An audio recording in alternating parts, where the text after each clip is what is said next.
जय श्री राम दोस्तों, जय श्री राम। तो बोलो सियावर राम जय जय राम, मेरे प्रभु राम जय जय राम। तो हमने अपनी लास्ट वीडियो में जिस प्रकार से बात की थी कि पार्वती मैया ने भोलेनाथ के लिए तपस्या की, और उसके बाद की कथा हम शुरू करते हैं। शंकर भगवान समाधि में लीन हो गए। कामदेव आकर बहुत कोशिश करते हैं, पर समाधि में कुछ भी नहीं हो सकता। सारे जगत को मुसीबत में डालने वाले कामदेव शिवजी का कुछ नहीं कर सकते। शंकर को देखते ही कामदेव 2 कदम पीछे हट गए, और जैसे ही पीछे हटे जगत जैसे पहले था वैसा ही हो गया। एक शिव दर्शन का प्रभाव इतना तेज था, उसकी शक्ति को देखा जो कामदेव ने बसंत ऋतु का निर्माण किया। अप्सराओं से नृत्य कराने को कहा, गंधर्व को कहा साज बजाओ, यहाँ से वापस जाएंगे तो हमारी कोई कीमत नहीं रह जाएगी, वैसे इसमें अपनी मृत्यु ही होगी। कामदेव को विश्वास हो गया कि अब पीछे जाना ठीक नहीं। वीर पुरुष के कदम जहाँ पड़ गए वहाँ से वापस नहीं हटते। बसंत ऋतु का निर्माण किया, कमल खिलने लगे, भंवरे गूंजने लगी, अप्सराएं नृत्य करने लगी। कामदेव ने बहुत प्रयास किया, पर शंकर जी की समाधि नहीं टूटी। कामदेव परेशान हो गए। अप्सराओं को कहा कि नृत्य बंद कर दे, इस तरह समाधि नहीं टूटेगी। आम के पेड़ की डाली पर कामदेव छिप गए। भगवान शंकर ने वृक्ष का लक्ष्य लिया। कामदेव फूल का धनुष बाण रखते, और उस पुष्प धनुष की डोरी कामदेव ने खींची और भगवान शंकर के वक्ष का लक्ष्य लेकर प्रहार करने की तैयारी की। जैसे ही डोरी खींची उसी समय ब्रह्मांड में आवाज होने लगी, यदि ये भगवान शिव की समाधि तोड़ेगा तो महादेव साहर का दंड अपनी भ्रुकुटी से घुमाएगा, जो ब्रह्मांड को समय से पहले जलाकर भस्म कर देगा। बिजली चमकने लगी, जंगल में दानव नल सुलगने लगी। जब कामदेव ने प्रत्यक्ष खींची और शिवजी के वक्ष का लक्ष्य लेकर प्रहार किया। शिवजी का सौम्य स्वरूप समाधि में लीन था, बाणों के लगने से डोलने लगा। धीरे धीरे समाधि में से नेत्र खुले और चारों तरफ नजर घुमाकर देखा, कौन है जिसने मेरी समाधि में विपक्ष डाला। जैसे जैसे शिवजी चारों तरफ देखने लगे वैसे वैसे ब्रह्मांड कांपने लगा। समाप्त, शायद जगत का नाश करेंगे, पर देखते देखते ही उनकी दृष्टि सामने की ओर गई। तब आम के वृक्ष की डाली में छिपे हुए कामदेव को देखते ही यह ख्याल आया कि कामदेव ने मेरी समाधि तोड़ी है। तो शंकर जी के सफेद नेत्र एक क्षण में लाल हो गए, शरीर कांपने लगा। कपहाट के साथ सारा ब्रह्मांड भी कांपने लगा। सारा जगत मुसीबत में है और भगवान के रोंगटे खड़े हो गए। रुद्र रूप धारण किया, समुंदर खलबला उठा, मुसीबत निर्मित हो गई। कामदेव ने मेरी समाधि तोड़ी है, शिवजी को काल व्यक्त हो गया। तुलसी जी कहते हैं, तब शिव तीसरी नैन उधार, शंकर भगवान ने तीसरी नैन खोला और तीसरे नैन के काम पर दृष्टिपात किया। देखते देखते काम जलकर भस्म हो गया। तीसरा नेत्र क्यों खोला? इन दोनों आंखों से काम को भस्म क्यों नहीं किया? कामदेव के भस्म करने के लिए तीसरा नेत्र खोलना चाहिए। अब शिवजी जी ने तीसरा नेत्र खोला तो कामदेव का नंबर 3 है।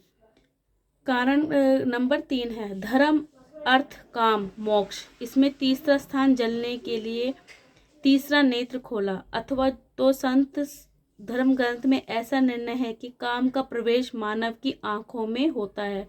हम किसी का रूप देखते हैं, किसी पर देखते हैं और फिर आकर्षण उत्पन्न होता है।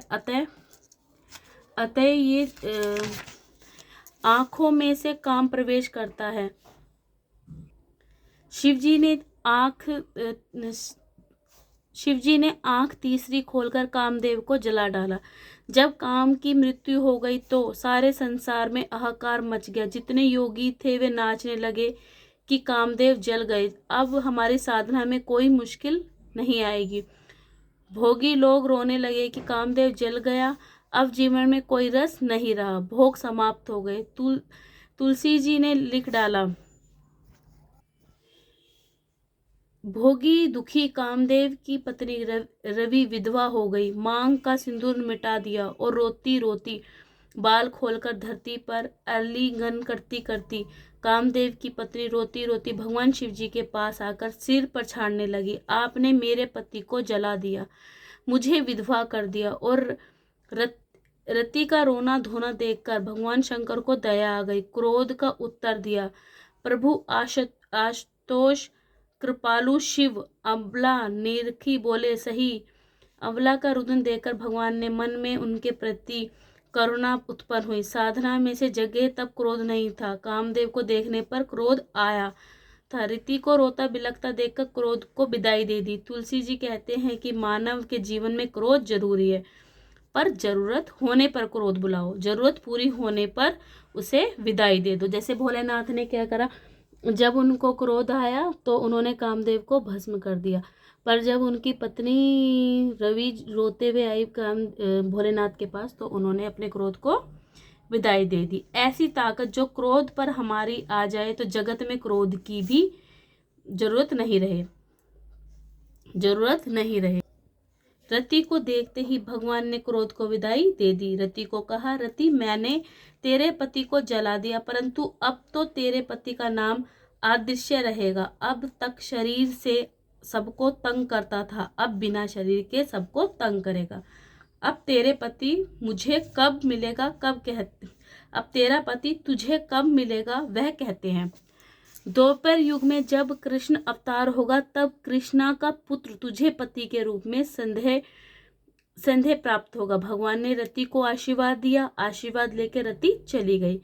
निष्काम रति अब तक सकाम थी, अब वह काम जल चुका और रति निष्काम बन गई। वह उपयोगी तभी हो सकती है जब निष्काम हो। तुलसी जी ने रामायण में कहा, बाल विनय सुने करी कृपा रामचरण रहित देहु। रति तो जीवन में चाहिए। रति का अर्थ तेजस्वती, प्रेम, भक्ति आदि होता है। रति का ओजस प्रकार रति तो मानव में होनी चाहिए, पर शर्त यह है कि रति निष्काम हो। कामदेव को जलने के बाद वह सकाम नहीं रही। रति मानव ना हो तो जीवन का कोई अर्थ नहीं है। रति ना हो तो मानस की कीमत एक रत्ती की हो जाए। मानव में रति होनी चाहिए, लेकिन निष्काम रति हो, जो कामदेव के जलने के बाद भी उत्पन्न हुई हो। भगवान ने रति को आशीर्वाद देकर विदा किया। वे समाधि में जागृत हुए और देवता मोकर देखकर खड़े हो गए। अब आपको मैंने जिस प्रकार से बताया था, पार्वती माता ने भोलेनाथ को पाने के लिए जो हिमालय पर्वत अपनी तपस्या की थी, वो तपस्या पूरी हो गई थी। अब भोलेनाथ को मनाना था कि वो पार्वती मैया से विवाह करें, इसलिए देवताओं ने सबने कामदेव जी को भेजा था।